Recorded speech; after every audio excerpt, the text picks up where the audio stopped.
welcome and greetings, fellow humans, and welcome to Roll and Keep, a weekly show where we play, teach, design, and learn settings using the Cortex Prime system. Today we'll be playing some Tales of Xadia, which is the official role-playing game for Netflix and Wonderstorm's The Dragon Prince. You might have heard of it once or twice, and if you haven't, you should. It's very, very good. If you're not familiar with Dragon Prince or Cortex Prime or tabletop role-playing games or public speaking, but maybe not that last one, there's nothing to fear because this is not just a live play, it's also a live learn to play.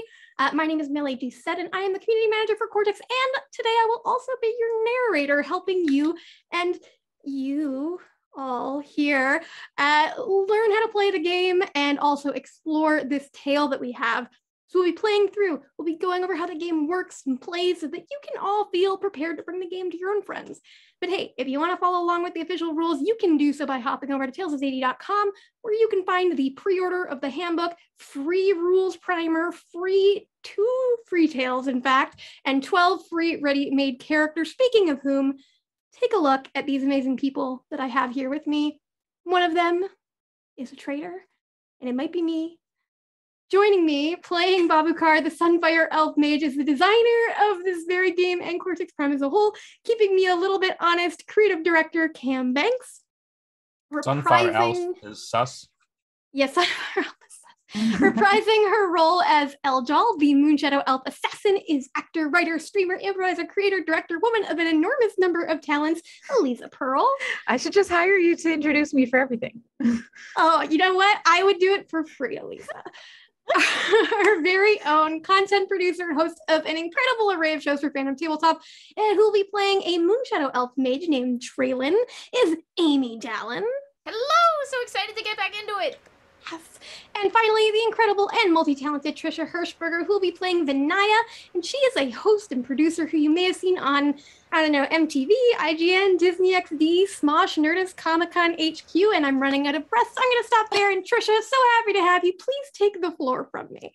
Melly, thank you so much for that introduction. And hi, welcome everybody. So whether you are watching this right now on Fandom Tabletop or you're watching this over on my Twitch channel, hi Dragon Riders, it is so good to see you all here today. And I think this is going to be so much fun. So it's been a while, at least on my Twitch channel, since we've gotten a chance to stream any tabletop role-playing games. So I'm super, super excited to be able to share this with all of you. And just a heads up, normally on my Twitch, I do have like funny things that pop up and go off and all that kind of stuff when we get subscribers and followers.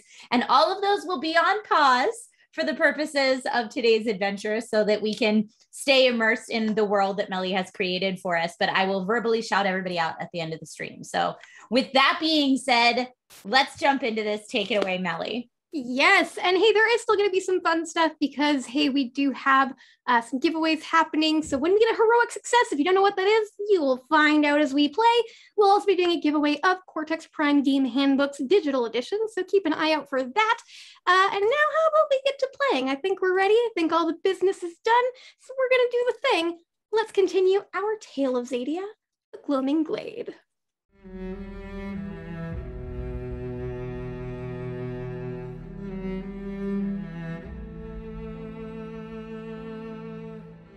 The next saga of the Dragon Prince is yours.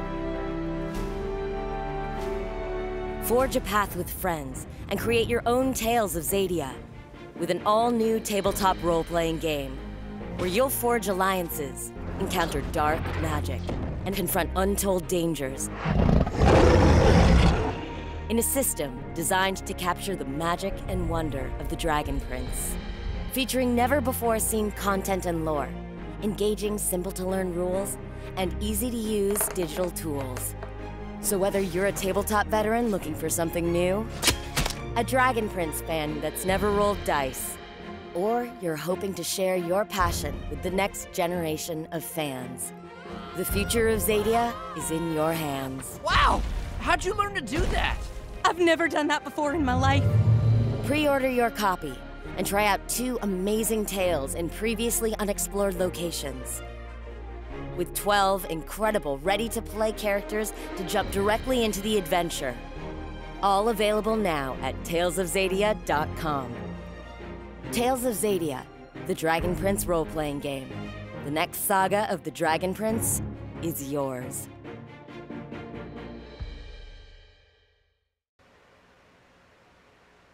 Previously, in the Gloaming Glade, we learned that the Hollow Wood was being plagued by a swarm of gluttonous worms devouring everything that grew. Feathershaw, truly named Tuluan, had gone to the floating city of Aneen to retrieve an artifact called the Primal Well in the hopes of saving their people, despite having been disavowed and ghosted by them. And they travel with Eljal and Babukar. They had adventured together in the past, had brought this Primal Well here, and perhaps it will be able to do something in order to save these people or get rid of the worms. But also coming to the Hollow Wood are Vinaya and Draylin. Vinaya in service of her queen, hoping to help this place and establish good relationships between Zadia and the human kingdoms, and Draylin wanting to help her town. And finally, Routhna, missing from our cast today, but who is on a Zadian sightseeing vacation with the questionable tour guide, Menken. The group of them met outside of the Hollow Wood and performed the Moonshadow Key Dance to get inside, finding the place shockingly devoid of life for a trading hub, before meeting the elder of the Hollow Wood, Gwenin, who told them about the plight. And as we begin our episode, we fade in and we see the markets of the Hollow Wood as they are today, tables with a spare smattering of citizens trying to make their trades or sell their wares.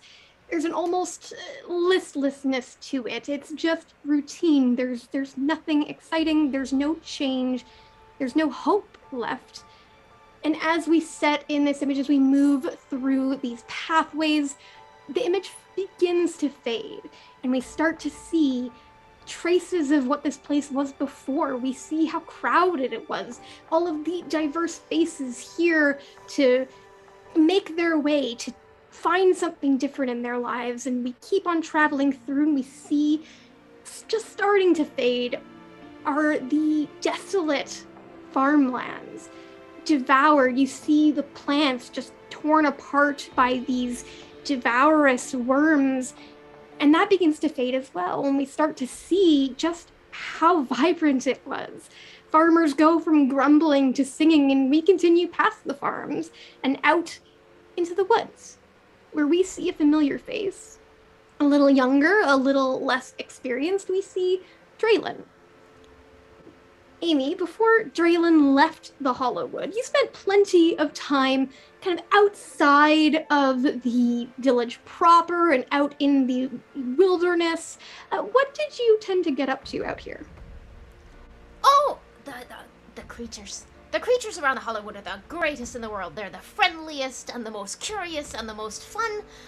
So I spent most of my time making friends with the moon moths and the adorabers and everything I could find. Wonderful. And today, of all days, you have made an incredible discovery. Because as you were traveling, you were petting some adorabers, enjoying some of your time, and you heard just a small, curious mewling sound. And you followed it, always curious to make new friends. Animals just seem to sort of like you. And you found a litter of banther cubs. These small, black-furred creatures that are a mix between a bear and a panther. Just in this sort of warm pile together, one of them sort of tumbling out of it and immediately gravitating towards you. What do you do? Well, I look around. Where's your mom gone? And that instinct is a good one, because the moment that you do, you don't reach down and pick it up. You know better than that. So you see as it comes up to you, it starts to try to climb up your leg a bit, try to grab on, and you turn just as kind of lumbering out from the trees, kind of carrying something, in its mouth to feed its kids, is the hulking shape of what you assume must be the banther mom to these banther cubs. And she is this looming shadow. She just casts it completely over you and huffs and looks down at her child at your feet and her other children, you between them. What would you like to do? I would like to know I have never used a special effect from my character sheet. Yes. But if younger Draylin has what grown-up-ish Draylin has, then one of my distinctions is Friend of the Forest, which includes 2 special effects. I can either hinder or furry friends forever. Mm-hmm. Yes, and SFX, for those of you who don't know, is basically a special power, a special ability that sort of lets you bend and break the rules or the narrative based on what your character's, background is like, what their vocation is. So, Amy, could you read us what that SFX says? So, my Friend of the Forest, SFX, one of the options is Furry Friends Forever, and it says, when you first meet an animal, you may choose to automatically gain them as a friendly asset without spending a plot point, or step up their die rating by spending a plot point. You may spend this asset to recover your afraid, angry, or insecure stress. Excellent. So yes, for free, for no cost, you can just declare that this Banther Mama is actually a friendly asset. This is part of why animals just seem to gravitate towards you. And you remember, in this moment, as you're looking at her and just this glowering of her face, that Banthers really aren't that intimidating if you know how to treat them. And you know that they like praise, compliments, and a friendly scratch under the chin now and then. What would you like to do? Oh, you've got some good intimidating stature on you, don't you? And I'm gonna just give her chin scratches. And just kind of moves it. It kind of like leans down to drop what it has brought for its kids and just really gets into that chin scratch. And we just see just the smile on Draylin's face, this joy that creatures bring to her, and the joy that creatures feel around her as the cubs now, the less adventurous ones that were more scared, start to tumble out of where they were all gathered together, and they're all kind of gathering around Draylin here as well. Draylin's just good with animals. They like her on instinct, which is why as we go from this smile and we fade to your furrowed brow and concerned frown in the present day, that we have hope that maybe, just maybe, Gwennon is right when she says, you might just be able to save us, Draylin. And yes, if that doesn't work, then all right. We'll try this plan of Tuluans and your odd friends. And we cut to outside of Gwennon's tent. While she and you, Draylin, stay inside to discuss what your approach might be with these worms, Routhna kind of busts out ahead of the rest of the group, shouts something about going to find a bathroom, and rushes off, clomping in one direction without really letting anybody stop her, leaving Vinaya, Babukar, and Eljal to the sparse market. There's a light smattering of people. You see a Sunfire elf woman at one of the tables, her eyes glazing over as she just sort of looks past the notebook she has in front of her and just scratches her pencil listlessly on a wooden table. You see a root vegetable stand with a dozing attendant leaning back in their chair to the point that you're pretty sure they're going to fall at any moment. And the most vociferous of all, you hear this merchant before you see them. They're in traveler's clothes. They're gesturing widely and directly to the group, trying to get the attention of these newcomers, these potential customers. And they, friends, fellow travelers, might I interest you in something from the exotic north? And them calling out this, hey, pay attention to us, does get the attention briefly of, the Sunfire elf who looks up and takes in what's happening, and the dozing attendant. The chair does begin to fall, and then they just manage to just barely catch themselves and push themselves back up, and now they're awake, but looking pretty drowsy as they also take this in. So you've got these 3 people here. I'm going to turn first to Trisha. Vinaya, what would you like to do, or is there something you'd like to prepare for as you get ready for what the day brings? I am going to lean over to Babukar and say, is this usual for these parts, these sites we are seeing? I assume you're more familiar with the Hollowwood than I would be. No, in fact, I haven't been here before. I am more familiar with the the largest of all elven cities, which is Luxoria, now lost to us. Streets and streets and streets of this kind of thing, but bigger and more exciting and more involved and more available. Not quite as pastoral or, I don't know, rustic. I'll look at the Sunfire Elf with a little bit of curiosity, as if I'm not entirely sure why she's even here, given that she could be somewhere else entirely. But you look at her, and you notice as you turn that she must have just been staring at you. And for a moment, she's wearing these glasses, and they kind of like catch the light a little bit, but you even see like her dark skin just has this orange glow as she gets like a little bit flustered that she's been caught just staring. And then she just like turns back to her notebook, but again, just like it's blank, and she just starts to like scribble on the corner like she wasn't staring. Excuse me, and I'm going to approach the Sun Elf. Sure. I'll follow behind Vinaya too, like looming in the background, as if that's going to help anything. Sounds good. So you two begin to approach the Sunfire Elf. Eljal, what are you doing?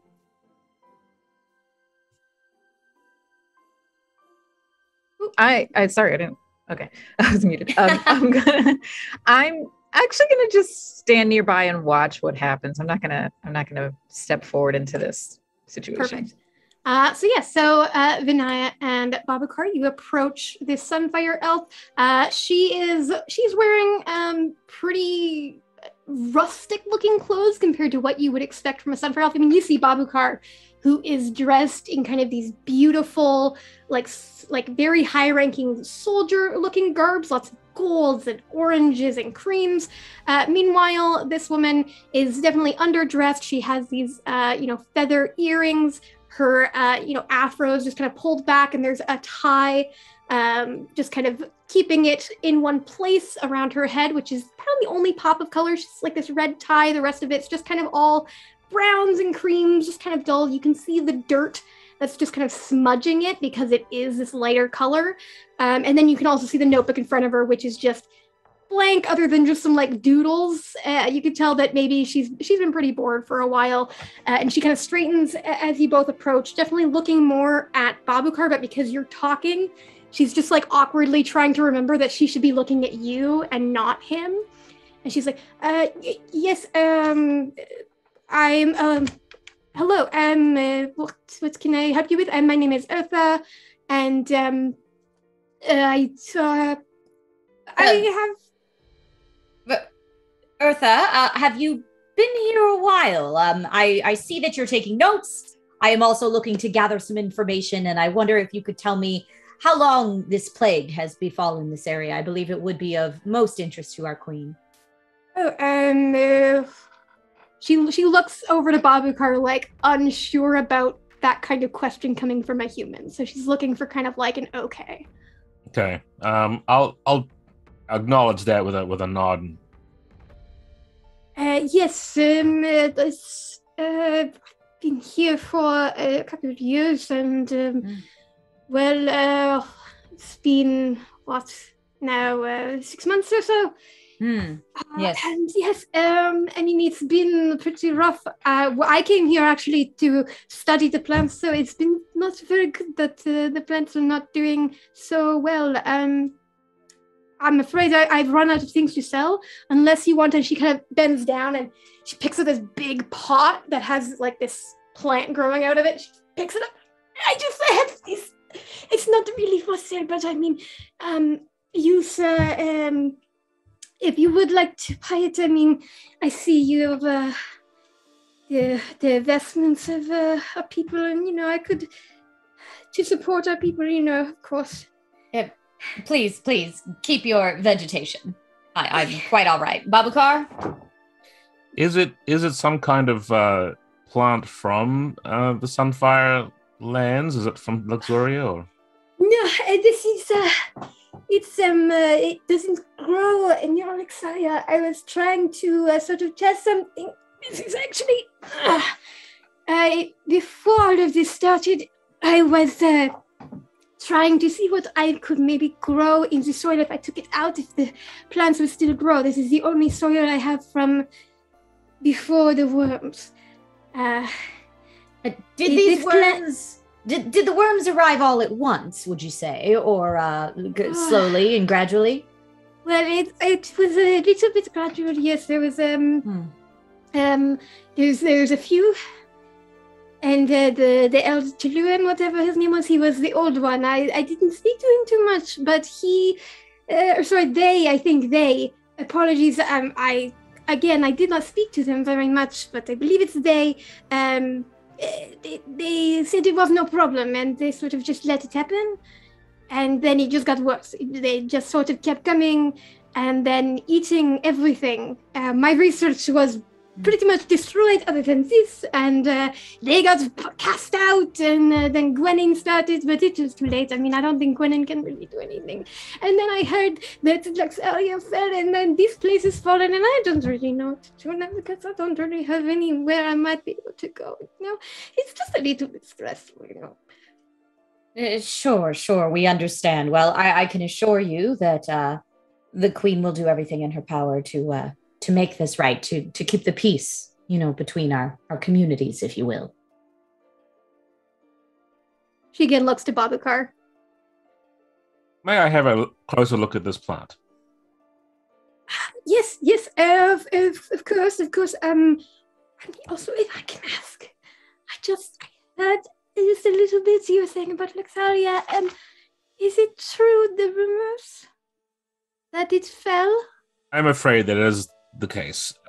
We are in the process of, I'm out here, obviously, doing something else entirely. My sister, you may know her, she's one of the Golden Knights, Benetta. You've heard of her, of course. She's taking care of things also.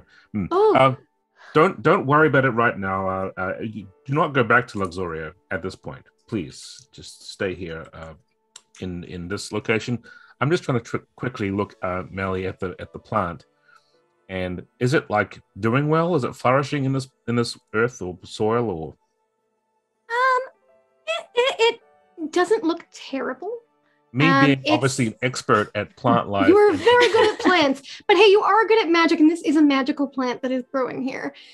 You get the sense that this is not its ideal state to be in, that it would definitely prefer to be in the soil of this place, but it's kind of like any plant that you take out of its natural habitat and try to grow in something else. It's not growing its best, but it is possible. It seems like it is growing somewhat. You can even see sort of the stick that she has in there that's been marking growth. You can read dates on it and everything. So you get the sense that, it is making progress. Yeah. So it's definitely growing somewhat. And really quickly, because I forgot, two things. One, at the end of last session, because we did not end on an action cliffhanger, all of you can step down any stress that you got last session, one step. So if it was at a D6, it's now gone. If it was at a D8, you'll step it down to D6, all of that sort of thing. So that is, for anybody watching, if you end your session and it's not in the middle of an action scene, you can step down everybody's stress. Additionally, one thing we forgot to do is that we had a contest with a catalyst, who is a character, is kind of a mover and shaker in this world. How the characters interact with them is going to change how they interact with the story. Babukar beat a catalyst called Gwenin in a contest, which lets Cam choose one of Gwenin's values to, I believe, step down or step up. Is that correct, Cam? I can pick one of them. If I beat them, I can decide to step one down, and then you will put one up. Or I can pick one to go up, and you'll put one down. Exactly. So would you like to do that, Cam? Yes. I would like to have Gwenin's truth value go up by one step.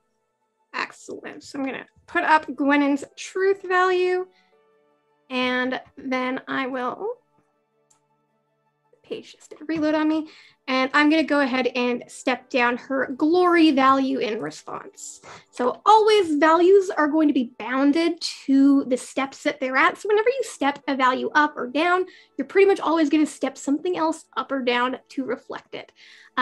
Apologies for that. I meant to do that at the top and I forgot. So you are speaking with this Sunfire elf, and you have just been able to tell. And Vinay, you're very intelligent as well. You can also you read the symbols on the side. You may not know magical plants, but you can see that this thing isn't just like she put it in a pot and it has stayed the same. It has grown since she put it there.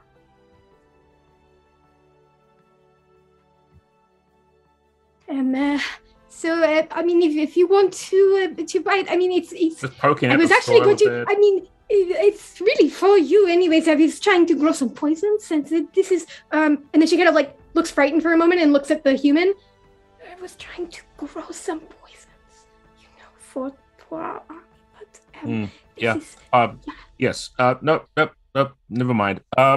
So I have some coin. I'll give you a handful of coins for this.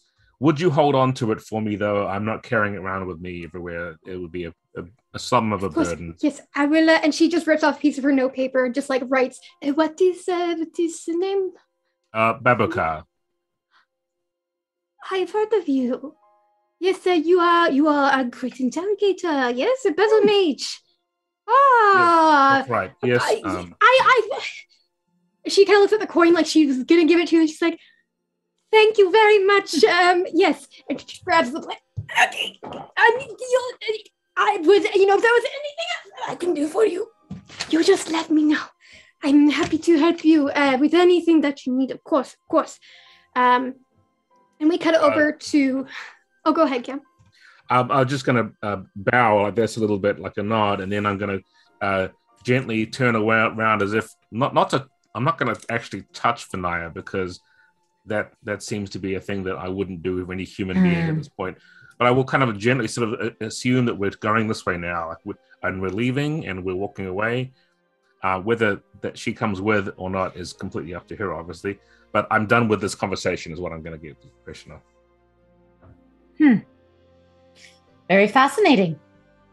And I'm going to head back over in the direction of, you said there was also a very loud merchant selling wares. There is, yeah. So you start to head in that direction as, Babukar also turns away, and we cut over to Eljal, who you've been standing back and sort of watching what has been happening in this marketplace. You can see this interaction. That loud merchant has been trying to get your attention, but as they almost get close enough that they're going to come over to you. They're that kind of salesperson where they really just don't take ignoring them for an answer. But just as they're about to sort of step around their table, the tent parts behind you, and the assassin that you met yesterday, Pandine, who brought in the bag of worms into Gwennon's tent, steps out, now kind of leaving Draylin and Gwennon alone. And as she steps out, she makes eye contact with that merchant, and they immediately they just reverse what they were doing. They just step back behind it, smile, and turn away from you and start looking at somebody else. And she just kind of settles next to you. Well, you're a long way from home.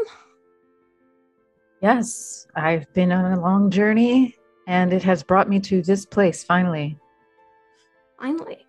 You have someone to kill here. Oh, no. I'm not currently contracted in that way. I'm just here helping friends. Not to kill someone with other types of help. Apologies. I mean, I just saw your butterfly blades there, and I just sort of thought. Yeah, and you? Are you on the job? I'm retired.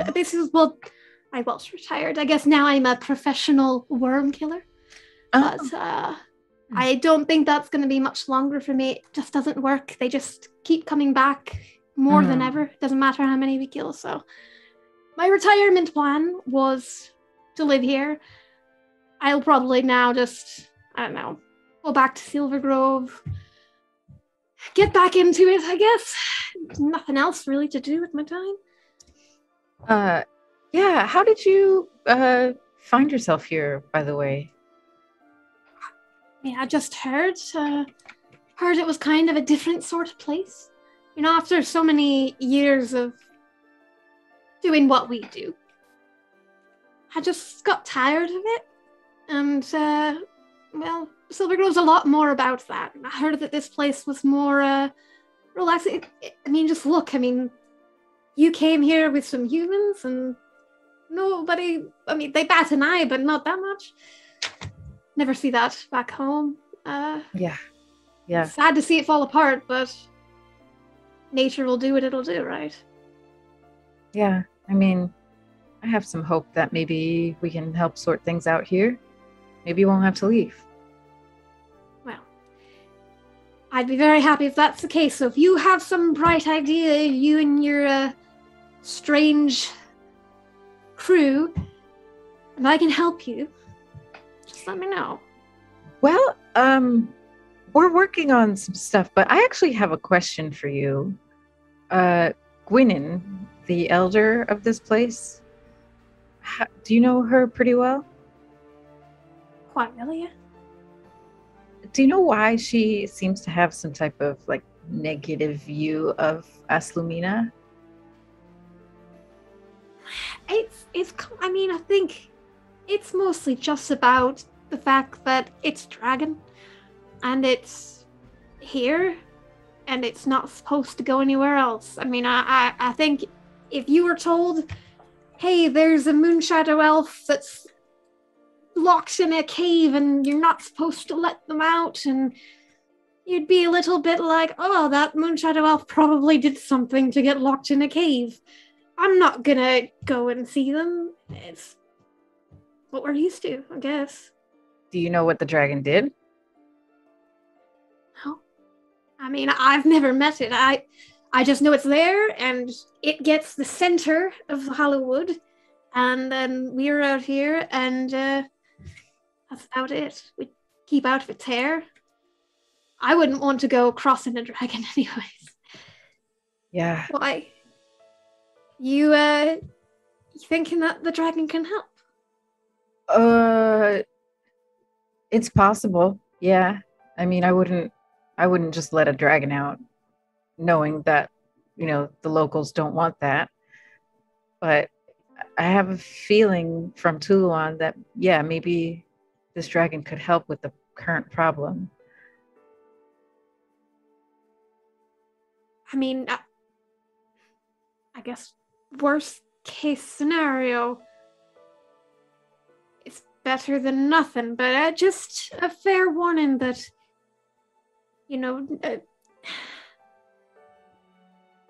there's a reason it's locked up. Well, yeah, and a person, if it gets out, it might not just affect us here in the Hollow Wood. I mean, dragons can fly and go long distances. I mean, we've been lucky over here in Zagia, but they've done some things over in the human kingdoms that I'm glad that we haven't had to suffer through. I'd hate to know what a dragon that's been locked up in a glade for who knows how long would feel. Yeah.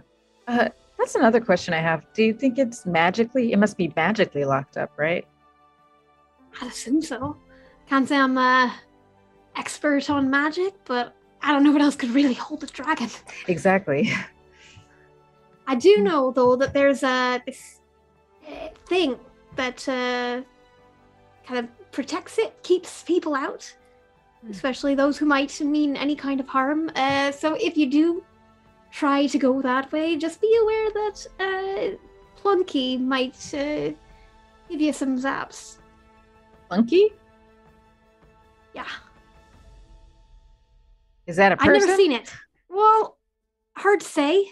And I've never seen it. Nobody that I know's ever seen it. We just know the name, and we know that it can zap or zot or something.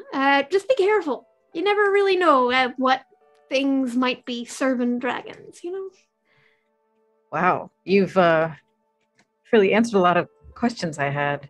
Do you mind? Do you mind if we just kind of keep in touch with you as we try to solve this problem? I feel like you could be a lot of help.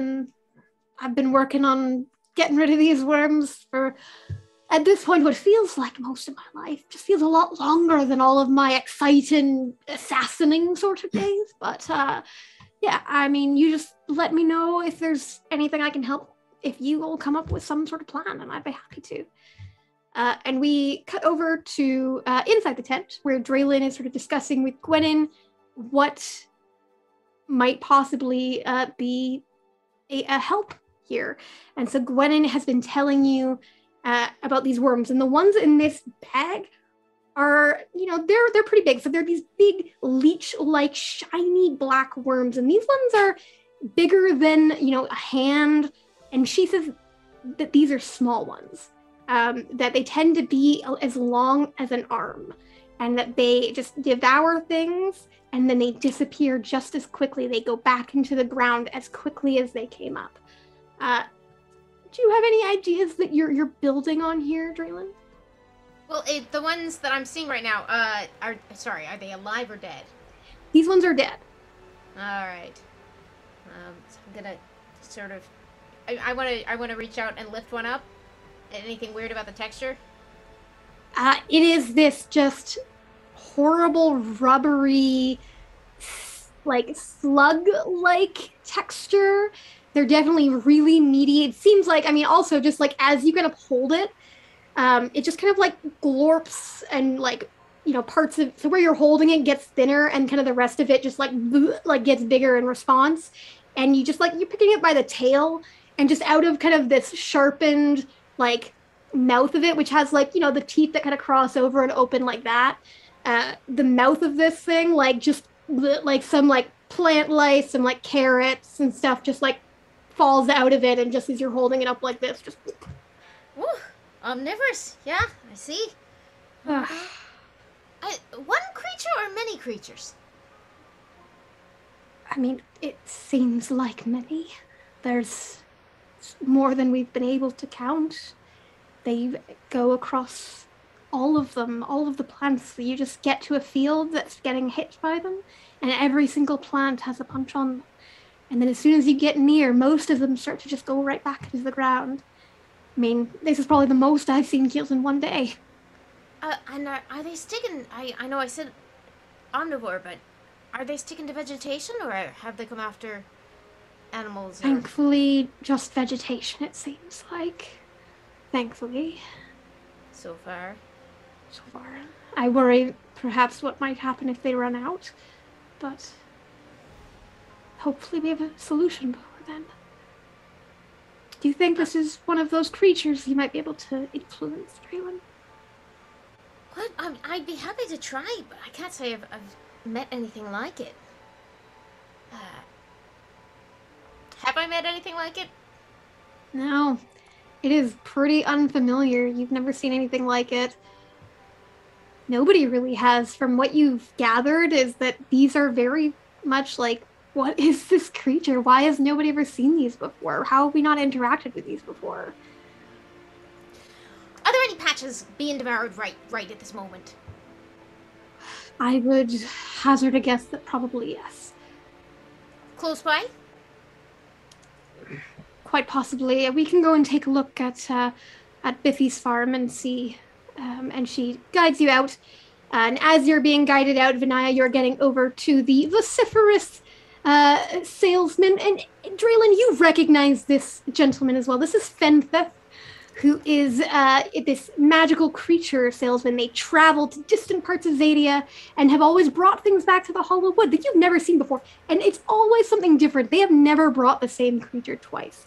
And today they're gesturing out, and you see this small creature on their shoulder, which is this greenish, like a tardigrade meets a marshmallow, but it's green and has these adorable black eyes. They're just so shiny, and just the teeniest little pincers on the side of its mouth, but they're so small you know that they couldn't hurt anybody. And these tiny little arms that come out, and they just go, and this is just on the shoulder of this salesman as you approach Vinaya. Ah, yes, a human. I'm sure that you've never seen a creature such as this before. What say you to a trade or sale? I would be happy to... you seem like an intelligent woman. I imagine you take very good care of a creature like this. You are correct. I have not seen a creature like that before. Do these creatures... do they like being kept in captivity and then sold?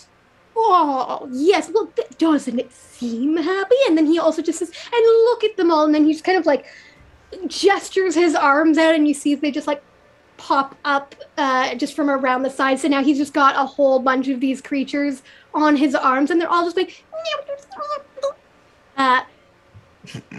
they seem perfectly happy to me. I'm gonna turn to who's closer to me, Eljal or Babukar at the moment? Probably Babukar. I'm gonna turn to Babukar. Is it customary to buy and sell creatures here? I feel like Draylin really loves the creatures, and it doesn't. I don't know. I'm very new here. Well, we don't eat creatures, if that's what you're asking. No. Ooh. That's not what I'm asking. I'm simply thinking if the creature would exist on its own anyway, in anyone's care, maybe it might be worth bringing back as a souvenir. But if that is uncouth, if that is my lady, these are pets of a multitude of purposes, and they, I mean, just look at them. Don't they also look beautiful, especially with your color, with that white and gold and blue and your hair? Just imagine how this would look, even just as an accessory, and just kind of leans in and speaks quietly to you so that Babukar can't hear. And if you happen to be of a persuasion that pursues dark magic, I hear that they do actually make useful ingredients, and I won't judge. But just look at how cute they are, and they go... Noted. I really don't keep companions that match my attire, but I appreciate the sales pitch, and I'm going to slowly back away. Draylin, and just seeing you come out... I've got something new, Draylin. Don't you want to come take a look? Look at these. And they all just, at like the same moment, he just kind of snaps his fingers, and they all just kind of raise their tiny little arms, and they go all at the same time. Oh, you've always got more good stuff in there. Oh, hello. Oh, hello. if I had known that you were here, I would have brought more. Yes, we wouldn't have been offered the chance to be infested by little green things. That would be a terrible thing if we had the... They're not going to infest anything. Just look at them. Oh, I'm and looking. I mean, even if they did infest anything, I think we'd be happier for it. Who wouldn't be happy to just see a whole bunch of mantigrades just cheering around everywhere? Can I snatch one and hold it up in Babakar's face just to be like, maybe he can't tell how cute it is because it's not close enough? Absolutely, you can. What is our height differential? It's something like this, right? It's like... It's quite a lot. It has to definitely be held up to you. Yeah, I'm definitely like leaning back. Oh, no, don't put it in my face. Oh, I look at the little face. I'm seeing it. It looks hideous. I don't know what you... And it's just like waddling across the hand to come towards you. It has these like 4, not even feet. They're just kind of like nubs at the bottom of its body. It's like this chubby little thing, and it's just like nubbing over Draylin's hand, and like just gets to the edge of it and just like tries to like fling itself at you. What do you do, Babukar? Can I try to deflect it just with a wave of my staff? If that's what you would like to do, I will also throw out that, hey guys, you don't just have to do contests and such against narrator characters. Draylin, if you'd like to stop Babukar from whacking this creature, you could choose to do something. I think I will try if I can sort of whatever I would do to attempt to evade that action, which I assume must be an accidental swing of the hoop. Be careful. Excellent. So we're going to do a contest, which is great. We get to show how a contest works for the viewers, as well as how a player contest might work between 2 players. So because Babukar said what he wanted to do, he's going to go first. And so go ahead, Cam, let's build a dice pool. And as you kind of look through what you have there, I'm just going to really quickly, for folks who are new to the game, in Cortex Prime, you have a number of prime sets. These are going to be added to every single roll that you do, and these are, collections of traits that have a die associated to each one. So in this game, there are attributes, which are your really common RPG statistics. your values, which is what does your character care about, which also have statements attached to them that describe how you feel about that, and your distinctions, which is like an elevator pitch of your character. In addition to that, you also have specialties, which are like hyper-focused skills, and assets, which are other things that would benefit your role, which could be objects, they could be people, they could be places, they could be spells. So as Cam creates a dice pool here, he's going to pick one die from each of those prime sets. And then if they apply, he can also add a specialty and as many assets that would tie into this as well. So Cam, build a dice pool for us. Okay, so I'm going to start off with my attributes, and I need to choose an attribute that's going to reflect how or what I am doing, which in my case is trying to quickly swat it out of the way, not necessarily in a way that's physically hard and forceful, but just quickly. So I'm going to use agility for that one. Love it. Bonk. As for values, this is my motivational reason for why I'm doing it, which in some cases people may think, huh? But in this case, there is a reason for that, and I want to be free of things that are horrible and gross and small and nubby, because those things are bad. However, my value for liberty, which is the one that covers things like freedom and removing that sort of thing, is a D4. So this should be hilarious. So I'm going to love it. I'm not really that motivated by it. This is more instinctual, I think. It is not something I care much about. So, hot-headed fire mage. I am definitely hot-headed in this moment. Not only am I angry a little bit from last time, but I'm also kind of like bristling with this thing. So I'm going to use that. It's going to be impacting my performance though, so I want to get a plot point for it. So I'll use the D4 version by hindering myself. It is not helping me. That I'm... Yeah, it's because that trait, that distinction is not helping the situation. It is causing a problem. Cam is taking a D4 instead of a D8 and is getting a plot point, which is the meta currency of the game, and he'll be able to spend it later to do really cool stuff. Yeah. I do not have any sun magic or crafting, which are the two specialties. I don't have anything that's going to apply. And I'm definitely not using a spell, so I'm just going to roll this. It's D8 and 2 D4s. My suspicion... It's the best dice pool I've ever seen. My suspicion is that Amy will be successful in this endeavor to block me from doing it, but that's fine. I will... I just want to check something here. Do I have anything that might be in a special effects that's useful? No, not really. No. Nope. So I'll go ahead and roll that. The roll. That actually was pretty good. Considering. Yeah, so in Cortex, when you roll, you will keep 2 dice for your result. You'll add those together.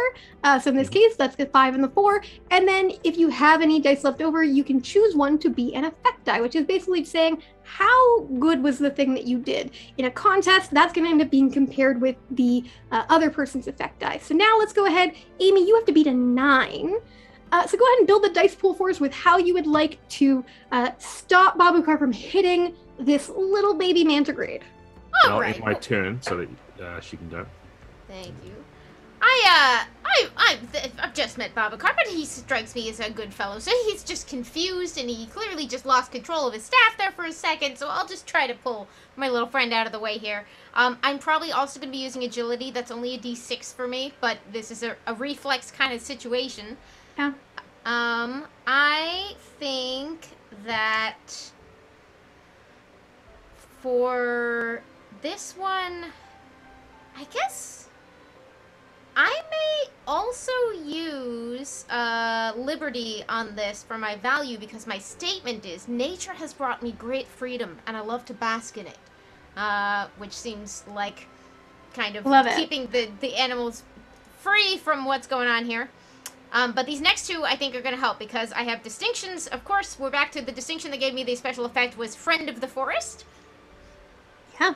And one of my specialties is Moon Magic, but the other one is Animal Ally? Sounds like a great use of that here. So I've got all 4 of those now in my dice pool.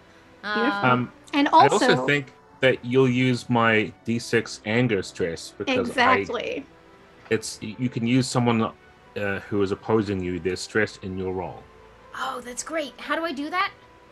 So you'll be able to use that module in the top right to open and then drag over a d6 into your pool. Dragging extra d6. Did it. Yeah, give that a roll. It's pretty good dice pool. All right, let's go. 9 was unexpectedly high, so. Ooh. Okay, I guess. Well, Yeah. it went both well and badly. Yes. So a couple things here. So first off, an amazing 16, which not only beats Babukar's total, but is a heroic success. But also you have a hitch. So I could choose to buy that from you, and I can create some stress as well. If Cam wanted to, could buy that from you with a plot point and also choose to give you some stress. In this case, I think I would like to buy that. So I'm going to give you a plot point, Amy, and I'm just going to call this an insecure D6, because you just met these people, you thought you could trust them, and now you're like, don't hurt the baby. So that's going to be a D6 of insecure, and that's a 16. So before this contest can end, though, Cam, you can choose either to continue rolling, try to beat that, or you can give in. So what I'm going to do is I'm going to give in. I don't want to take any stress that I already have some, and so by giving in, I'm conceding this to Draylen, which means I'm not going to be able to knock the. I won't be successful. However, what I do think is that since I get to give in, I can sort of narrate my particular way of failing this. I will say that although I swing the staff along. The little creature jumps onto the staff and just hangs on for dear life, and now I've got this, and I'm staggering around for a bit with this thing, and I do not succeed in getting it off me. There's no way. Amazing. So this mantigrade has now gotten stuck on. You didn't realize how sticky these things were, and this is just helped by the fact that the Sentheth, the Marketeer, says, "Oh yes, and they do have quite a sticky." See, he shakes his arm. They just won't come off. So if you just like to go ahead, it is going to be and he says the amount of currency in kind of a Zadian currency you'd be familiar with. Now that you own that one, and puts out his hand to take a couple coins from you. Just pay him. Pay. We'll take it. And any for you, Draylen, I do still have. And he just kind of holds out his arm. There's just like this little kick line of them. Oh, I think our wee one will be fine for us. All right, well, come back because they do need homes. And they all make, he does like another little couple snaps and they all just make. And if a quick question, if you would. You've always brought the most interesting creatures to the market, and it's been a while since I've been home. You didn't by any chance bring in a whole mess of worms? Draylen, you think I would ever bring something so hideous? I only bring cute creatures that people want to own and show off to their friends. Mm-hmm. Cute in quite the same way as your typical creatures, but I just thought it worth asking. No, I would never. I am a huge proponent of keeping, biospheres pure. These aren't, you don't want to let these out in the wild. They must be taken care of. You hear that, Sun Mage? You must keep it. You must take care of it. You must feed it. You must love it. You must nurture it. It is yours now. And you must also give it a name. And he looks expectantly at you. And so do all of the mantigrades on his arms. Yeah. How about Cinder? It's perfect. Draylen, anytime. I'll be here for a couple more days. So just come and see me. I do have many. And kind of turns away from you. And now we've got Eljal, Vinaya, Babukar with his little mantigrade not coming off of that staff. And Draylen, all of you can now sort of confab on what you'd like to do next. Did you learn anything in the market? The worms have been here for about 6 months' time, and with a gradual approach, I believe. I did not understand, though. and maybe you can answer this, Draylen, but it originally occurred to me if you need to get rid of a pest, you simply cut off its food supply. But it seems that its food supply and the creatures of the Hollow Wood, they seem to have the same food supply. Is there anything else that I know that you do not hunt here, but is there anything else that the people here could eat? Is there any other source of food besides what's grown in the ground? Melly, you can check my memory, but my instinct would be, no, the crops we grow are usually enough to sustain us. We've never had to... Yep. Well, that is a predicament then.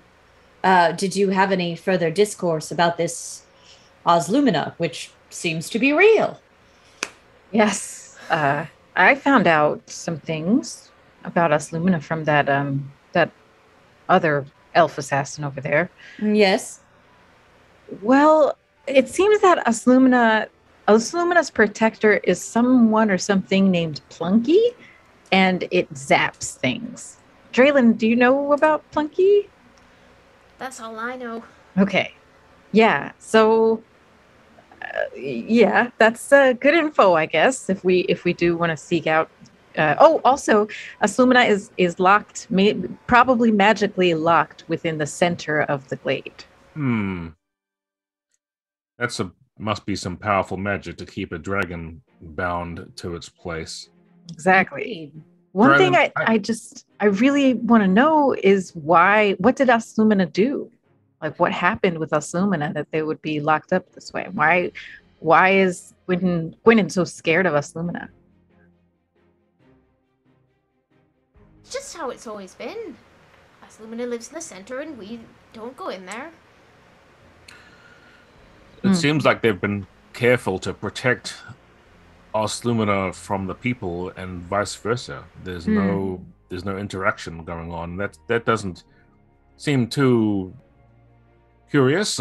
Dragons are powerful, but we in Luxoria, we have an incredible relationship with the dragons of the sun. As you know, Sol Regum centuries ago, and then the fire dragons.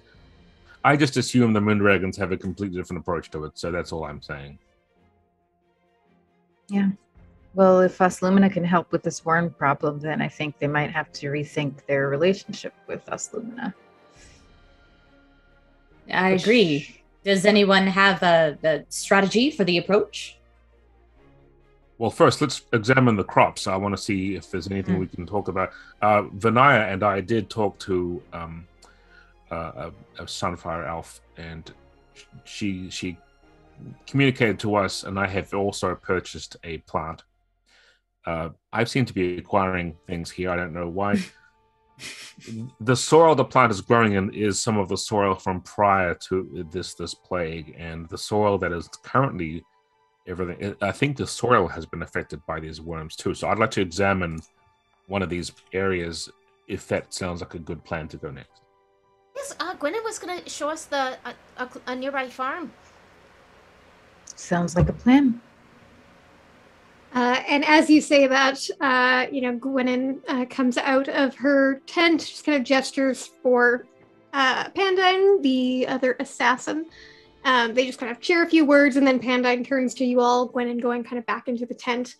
All right, I'm going to show you all to the last known swarm, see if they're still eating.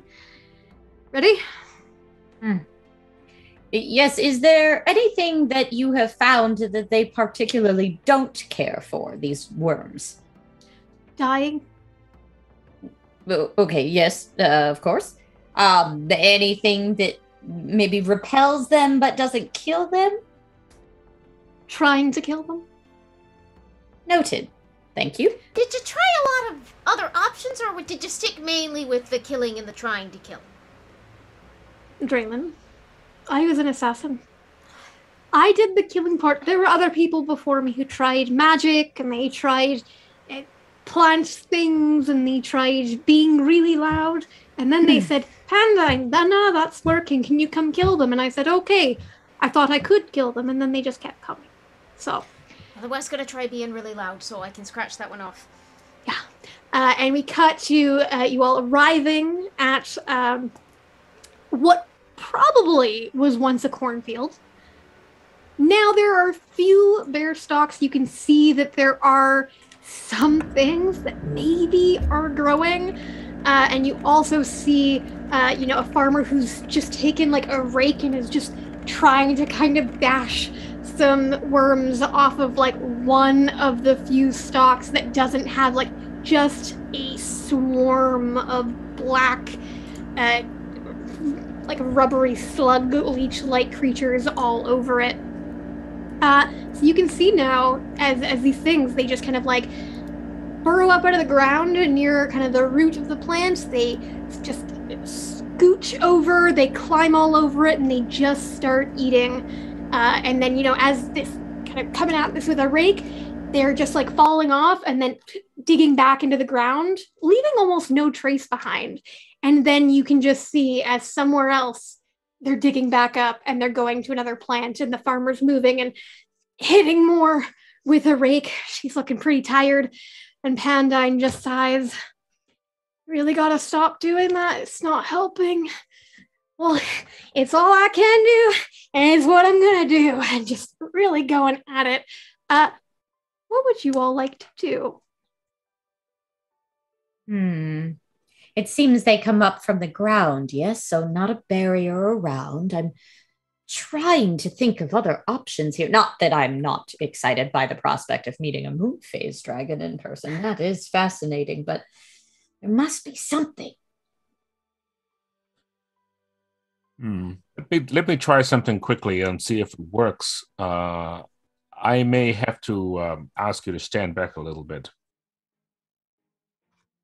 All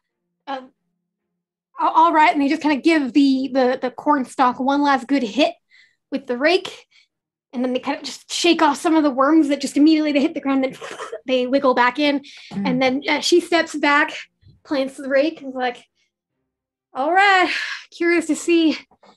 You're not gonna light this on fire. And then as she's saying that, what are you doing, Babukar?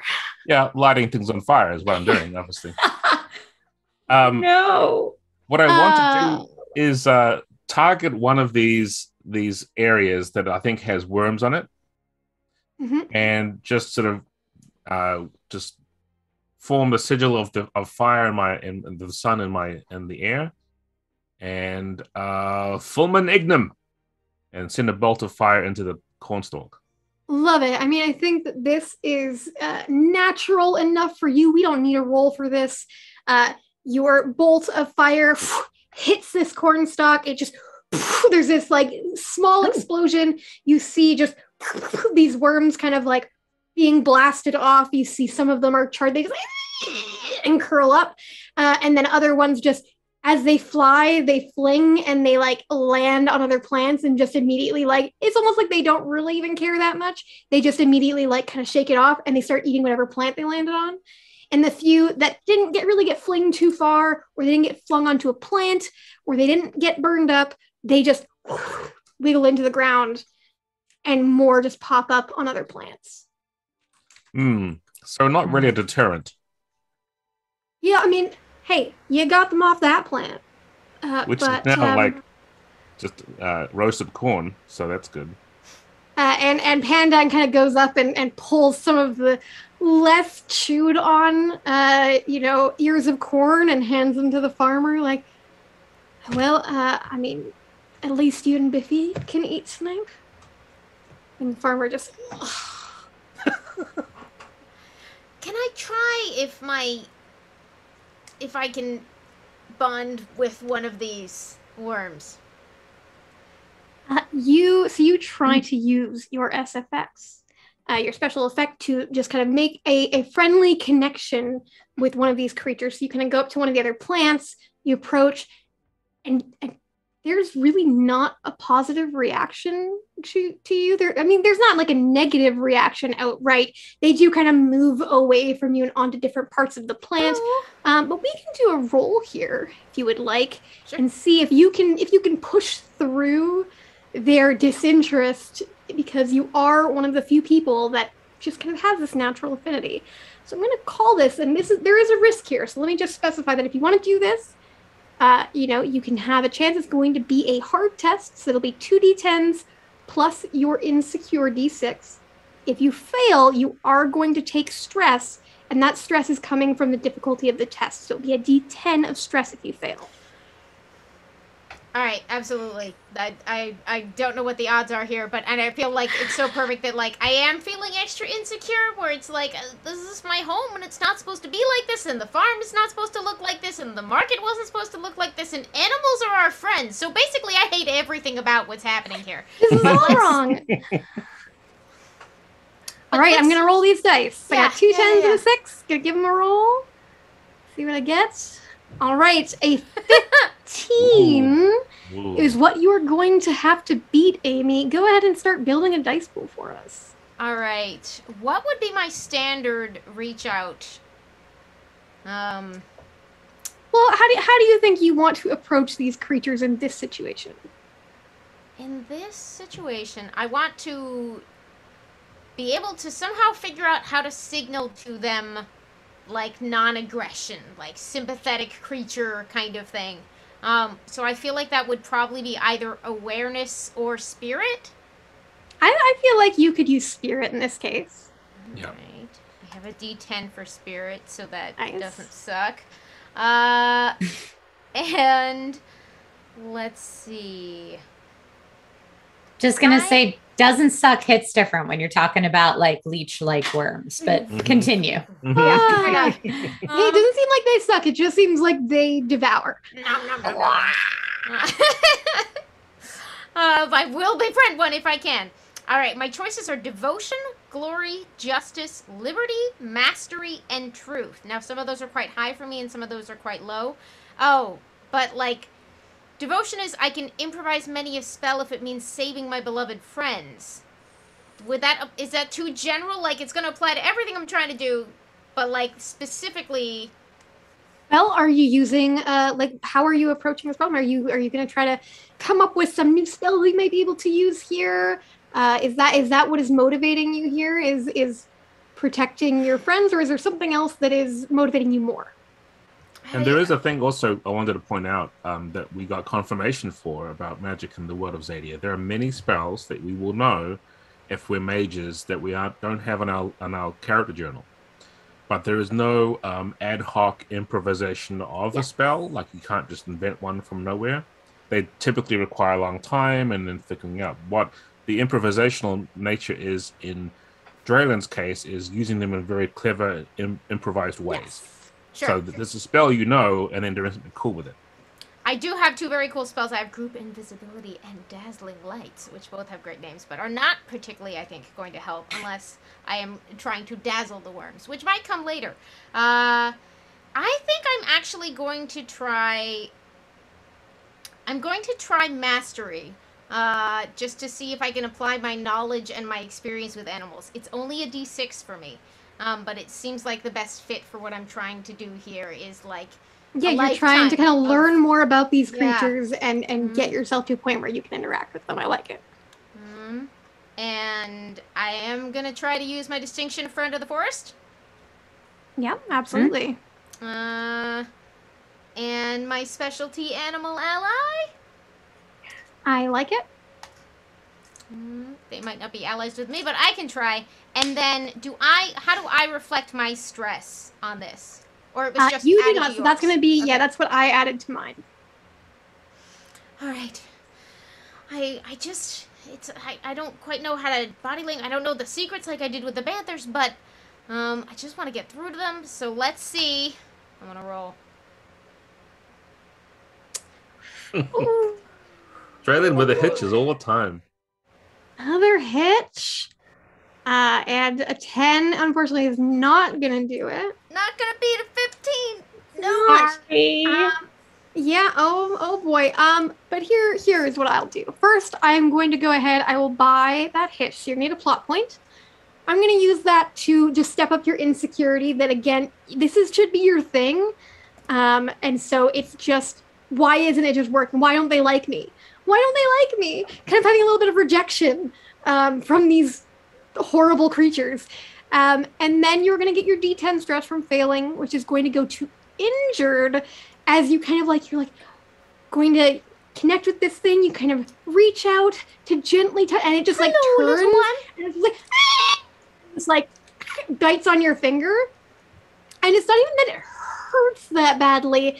It's just as much about your pride being hurt as it is about the fact that it's on your finger and you kind of manage to extract it. You know, you don't fling it. You're still Draylen, but like it bit me.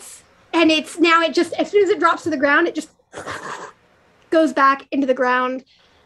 Oh, wow. Pretty mean bite. Maybe I didn't like you either. Are you all right? I'm fine, but it doesn't usually go like that. Draylen, I know you're skilled with creatures like this. This is obviously something very out of the ordinary to have had that happen with you, especially. It's nice of you to say. From behind, you all hear a voice. You can turn and see that it's Tuluin, who says, "Well, I can't say that I'm surprised that didn't work, but I'm sorry, Draylen. It does seem...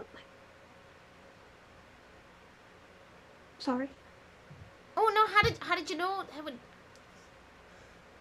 Well, I said I would catch up. And you're talking to Tuluin, and you see Pandime and the farmer are both kind of like, they're a little confused looking at you all, and you all remember that Tuluin is ghosted, which means that the people of this place who participated in that oath, they don't see Tuluin as you interact with them. And Tuluin just looks uncomfortably at the two, but continues. I said I'd catch up. It's probably going to be nightfall by the time that we reach Oslumina. I hoped that I would find you all around here, and now that we've proven, perhaps, that none of these methods are going to work, we can go and fulfill our promise to her. I think we've learned a couple of things that we might want to take into consideration, Tuluin. Before we, obviously, I understand that the well is one of our goals. They don't like fire. They seem to react very strongly against anyone trying to come close to them or coerce them or do anything with them. And I think that's obvious from the fact that Draylen's finger seems to be swollen a little bit, and from a bite that doesn't seem great. And they flinched when I sent fire to them. I do wonder if I set up a ring of fire, perhaps I could enclose an area and keep them out just for a short time and see if that works. But I'm sure we can take this information to Oslumina and let them know. If that's something you wish to try, Babakar, I do trust your instincts. They were proven quite true back in Aneen, but I think that from what I've seen from these creatures, and from what I think all of you have seen, and all the people here in the Hollow Wood have seen, they're just going to attack something else, or they're going to dig around it. They're going to find some other weak point. It doesn't seem we can ever do enough to handle them. Our energies, in my opinion, and again, I shall not stop you if you believe otherwise, are probably best saved for what lies ahead. It's possible, again, Oslumina has invited us, but we should be cautious, and saving whatever energy we have may prove fruitful. Do we have any of the vaguest idea how Oslumina might be able to help in this situation? She's quite powerful. When I sent her a message asking if I retrieved this primal well, if she may be able to do something to activate it here in the Hollow Wood, she said that she would take a look, that she would see if it was possible.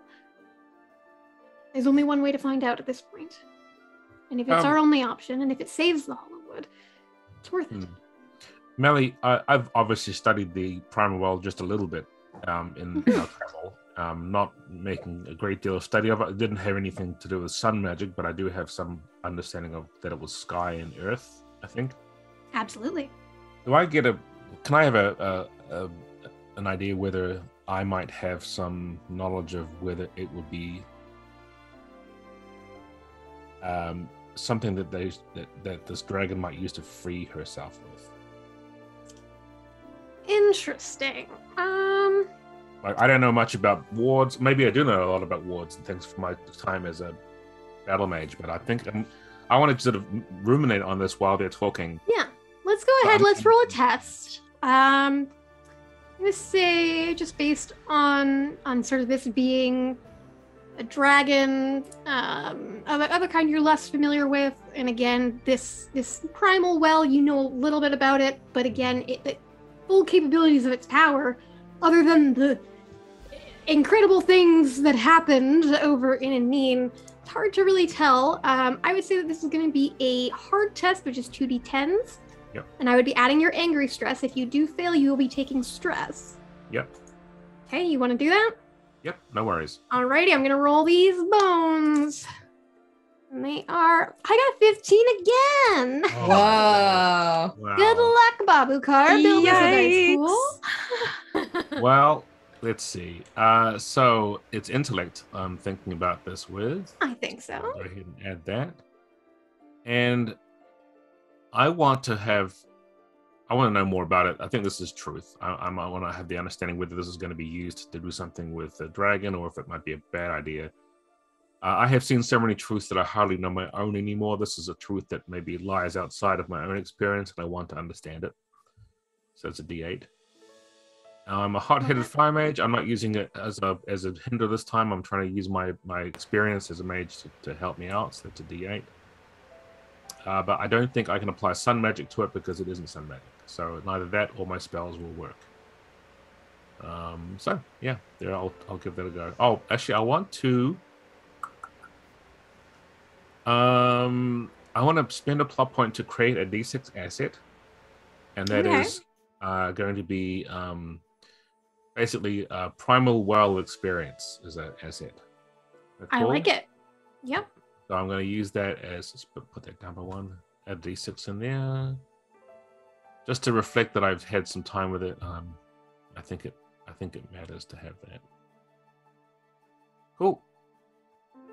All right. Ooh. Nice. Okay, with the 17. And I can't really make that a heroic success even by including that extra die, so I'm just going to leave it to that. So I'll stick with that. That sounds good. That's very good, though. That is a success. You're not going to take a D10 of stress, which is pretty great. And yeah, you get a sense that just from what you've seen of the primal well. So back in Aneen, when your sister Benetta thought that maybe she could make this thing do something helpful, and she just sort of used it without really knowing what it could do, ended up influencing gravity in such a dangerous way. You also get the sense from what you know about the Hollow Wood so far, and from what you can see of the distant stones of the glade, and what Tuluin has told you about the magic that keeps Oslumina here, that it would be reasonable that this artifact could be used to release Oslumina from whatever keeps her here in the Hollow Wood. Right. So, armed with that, I want to take a moment to just take Eljal aside. Yeah. Cool. So as you were kind of considering all of that, just want to check in with Benaya, Draylin, and Eljal as that had happened, as Babukar's just kind of studying the primal well that Tuluin brought with them, just kind of working on some of the magic there, checking, his notes. Any of you doing anything or asking anything? I would probably be looking through my Chronicles of Ilarion that I bring with me, just to skim and see if there's anything about leech-like creatures, a primal well. I mean, these are definitely the ancient days of the human kingdom, so I'm not really expecting to find much. Yeah. But, I mean, while we're waiting, I'm going to use what I got. You know what? I would actually love to do another roll here if you are willing to take the risk of taking stress, because this is also going to be hard. It's going to be 2d10s. You have no stress, though. If you fail, you're going to take stress, but if you succeed, there is going to be some information in it for you. Oh, yeah. Well, I mean, Vinaya is all about the information, so let's do it. Hey, all right, so I'm going to roll 2d10s for you, which is going to set your difficulty. I love these hard. Oh, I only got a 10. Okay. I got a hitch. Okay. So the things you can use a hitch for, you can purchase it to step down a stress. You can also purchase it to step up an asset for the rest of the scene. So you could use that, for example, on your Chronicles of Alarion if you wanted to. Stepping it up to a what, D10, I think? To a 10. Yeah, I mean, let's go for that, right? All right, so you spend a plot point, and now for the rest of the scene, your Chronicles of Alarion is a D10 instead of a D8. Okay, is there a way for me to mark that on the digital sheet or? Once you've added the die to the pool, you will be able to use the kind of side arrows to step it up.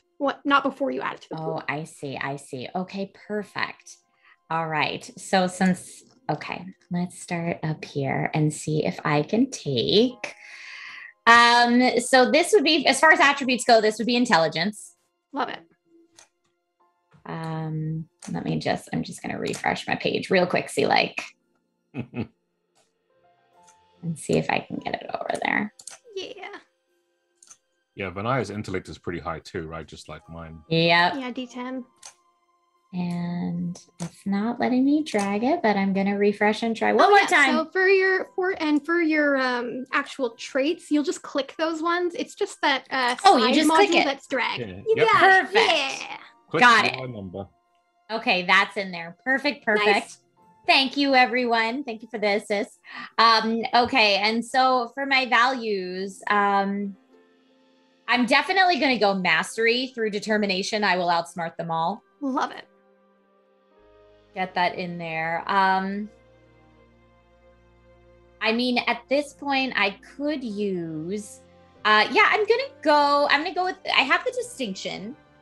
You don't have to remind me, which I can spend a point. Which this would be my last one for today because I just spent one to buy that. But I do have one left. Spend a plot point to remember a helpful fact or detail from something you once read.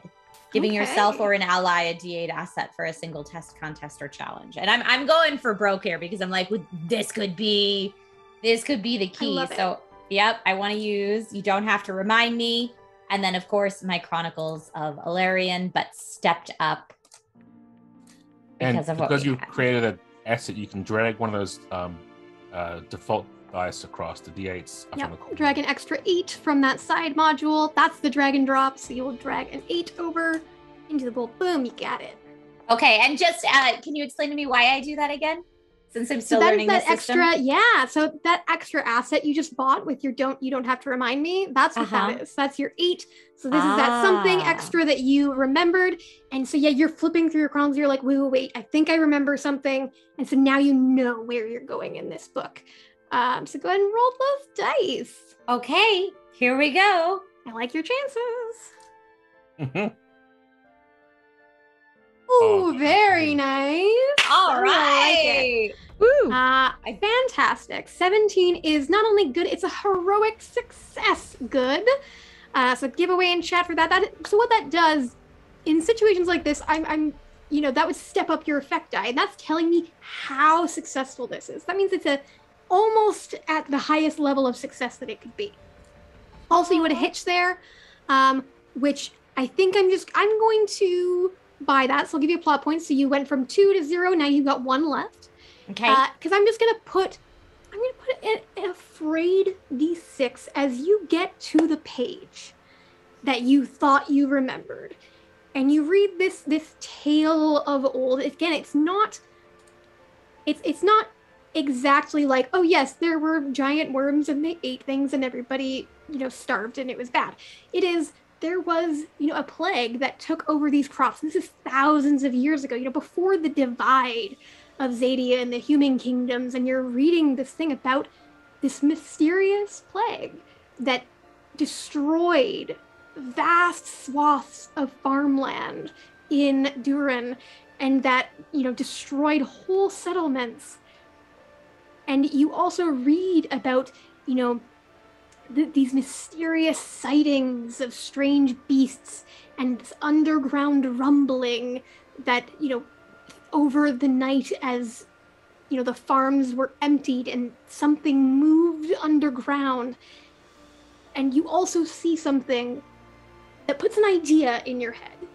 It's not in the text, it's not directly there, but you're smart and you kind of come to a conclusion and you think, seeing as this farmer whacks at these, seeing as Babukar tries to, hit them with some fire magic, seeing as they almost seem to learn from every interaction that they have with you all, seeing as they seem to know what's going to happen, even though they shouldn't, because that was those worms, not these worms, that these things are, if not the same creature, that they are a hive mind. You think that these are all connected into the same creature, and that there is something underground that is the true source of these horrible things.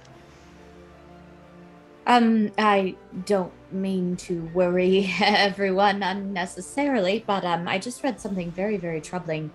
I keep this book with me just in case history is to repeat itself, but thousands of years ago, there was a famine, something similar to this, and the creatures, which are described not dissimilar to the worms that we have before us, operated as one. There was some type of mental connection between them and almost seemed to originate beneath the earth. Now, again, I cannot be sure that this is the same thing that happened all these years ago, but there are so many similarities that it gave me pause.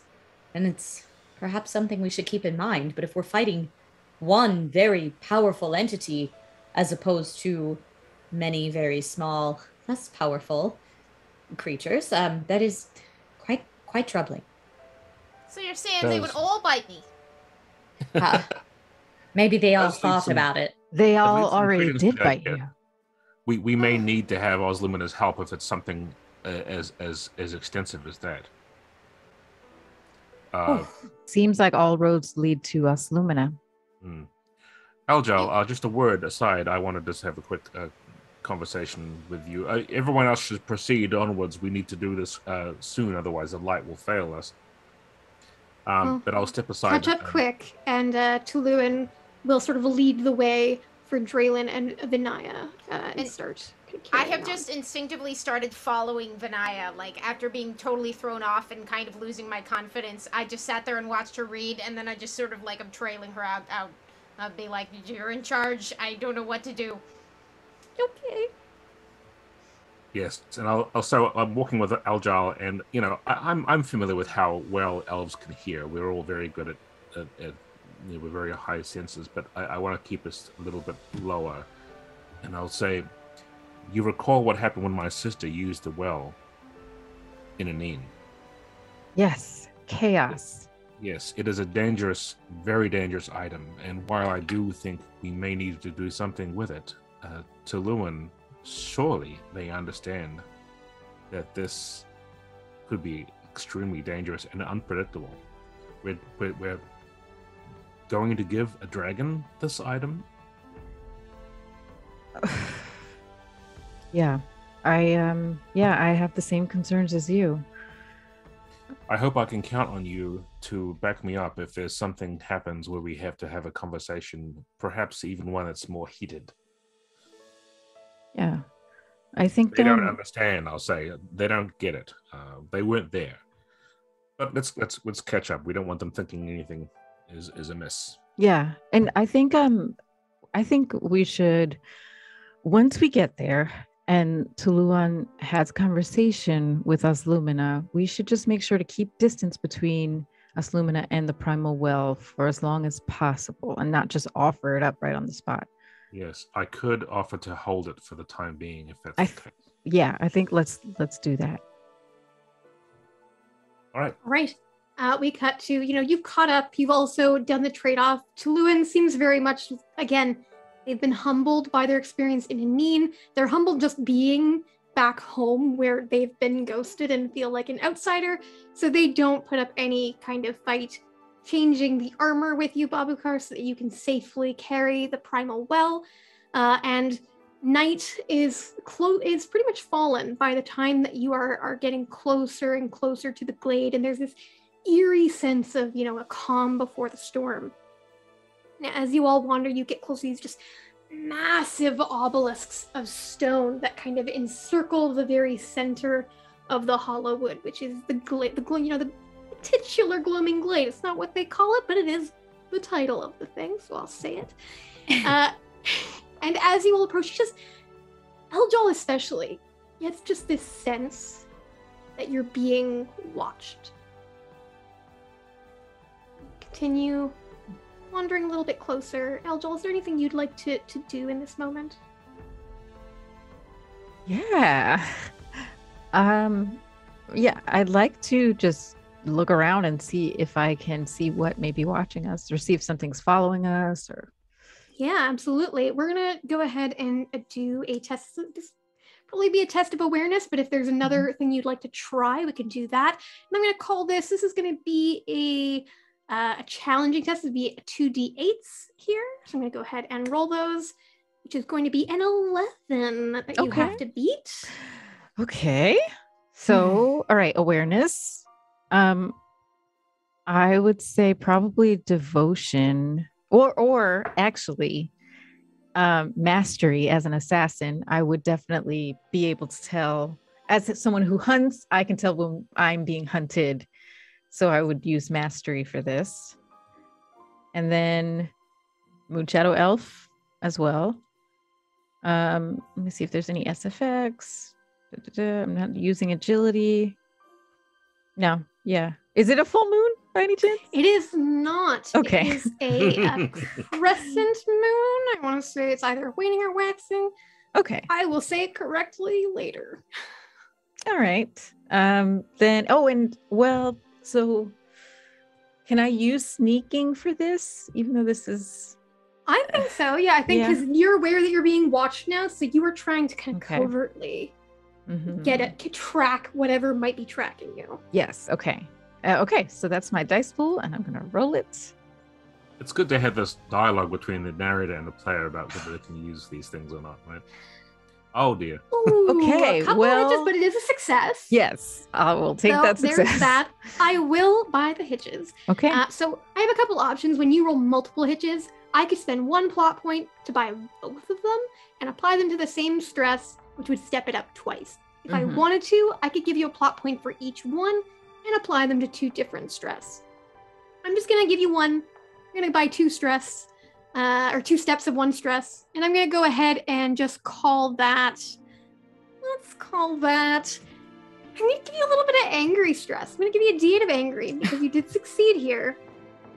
And it's because as you focus on it, and everybody else is sort of like, doesn't have that same feeling as you do of being watched. They're a little bit less, cagey, and you're an assassin. You're really used to sort of just being like on your guard. They don't hear it as much as they should because they're being more casual. But you can now hear just the thonk, thonk, thonk of what you can just tell is Routhna coming up from behind, and you, as you turn to maybe address her or say something, as she thinks she's being really sneaky, you even see that she's just like coming up behind you, like, oh, I'm so sneaky. In that moment, you all hear, halt, freeze your actions in their exact current progression. Okay. I will just go to each of you. Eljal, do you do anything? I will freeze. Yes. Okay. Draylen? Freeze. Babukar? Brandishing the staff and the little mantigrade on it in case. The mantigrade also is just like, it was like in the middle of like making a little like doing a little song, and it's just also frozen. Vinaya? I'm going to take this exactly literally and completely freeze everything, including stopping my breath at the moment that I hear it. Excellent. So yeah, you were all just like, and Babuka, you just move a little bit just to kind of get your staff into a bit of a defensive position. Routhna, on the other hand, just again is just like, oh, I'm really gonna get him now. Just step, and then you all hear this loud zat sound, and Routhna just all of a sudden you hear her as she just goes, what? And you all turn and see as Routhna is just lifted into the air, just like there was no gravity, and just gets thrown like 30 feet back, going across the stones. And then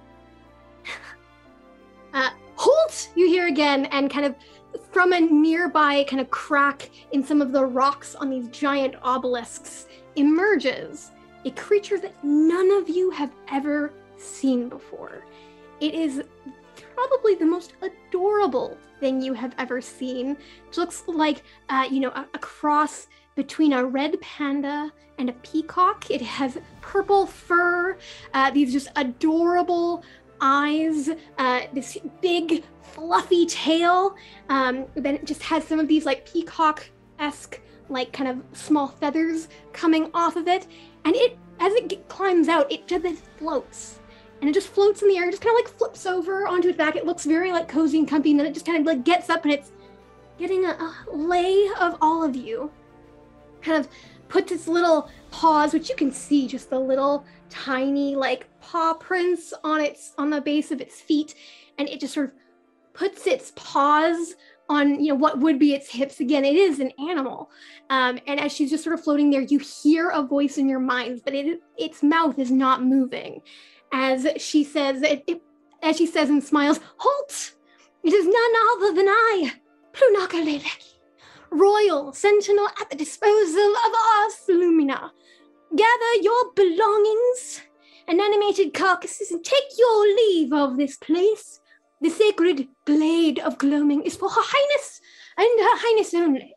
Also, ahoy! It would be so very nice to meet you if I were not disciplining you for your impertinent actions. And as does this adorable creature tries to be very intimidating to you all, we are going to end the session and pick up from that moment next week. Or Routhna. Poor Routhna. Ooh, Wow. Routhna got plunked. Routhna got plunked. That's what we're going to call it. I know it says Zot on the sheet, but it is plunked now. I love it. Thank you all for playing. You are all fabulous as always. And thank you everybody for joining us today for the episode. If you want to play some Tales of Zadia yourself, you can do so again for free at talesofzadia.com. And then, hey, you like the game, you can go pre-order it there too. And you can, of course, check out our YouTube channel for more Tales of Zadia games, more Cortex Prime games, some Cortex Prime design streams where we make games with really cool creators like Danielle Radford and Eliza Pearl, who's here with us right now, and Jasmine Bular. So lots of people coming to do really cool stuff.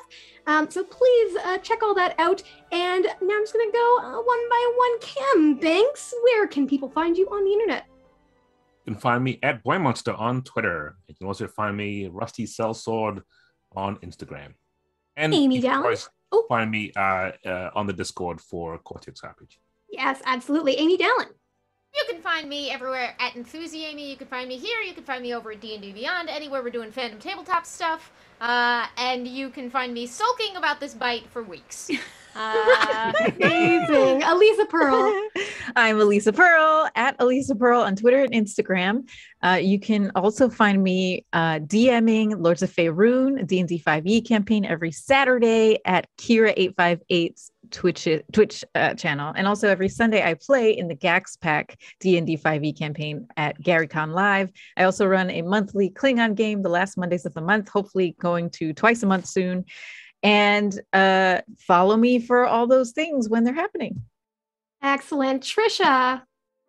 Yay. Hi, I'm Trisha Hirschberger, and I am that girl Trish with no I in the girl on most places except for Twitch, where I'm just my name, Trisha Hirschberger, Twitch and YouTube. But I've been playing tabletop games since I was in high school, and it is just so fun to get together with y'all virtually and dive into a brand new system. The Cortex system is brand new for me. So this has been very, very cool. Thank you for having me. And for those of you who are watching this on my Twitch channel today, thank you for giving this a shot. I know you guys are as new to it as I am, so I appreciate you you checking it out. This is part 2 of a multi-part series, so you will be able to check out multi-parts of it as well. And I know I did have all my Twitch alerts turned off so that we could be fully immersed in our story, but I do want to give a quick shout out and thank you to a new guy, ZX Style, Fallen 121, Silent Kage Musha, Hunt and Eat, Classy Librarian, Steven Cyril, and all the new followers who followed throughout today. So I know it's been a bit since I streamed tabletop RPGs on this channel. I usually get to guest on other channels, but it's been great to be able to share it here with the Dragon Rider community, which how fitting for Tales of Xadia. So fitting. Especially since we're close to meeting a dragon, maybe next episode. So make sure to come back for that. We will be back here next Thursday, same time, 3 p.m. PT, so you can catch, you can learn more about Plunky, all of our wonderful cast. You'll get to meet Michael, who plays Rofna, who has come back at the end of this episode. And I was Melly GM, Melly D said, and you can find me on the internet at MellyDM everywhere, as well as on the Cortex Discord, where I love to hang out and chat with you all about Cortex. So I'd love to see you there. And thank you, of course, to Wonderstorm and Netflix for the Dragon Prince. I absolutely love this world. Thank you for letting us adventure inside of it. It has been delightful, and we will see you all next week. Have a good one, everybody.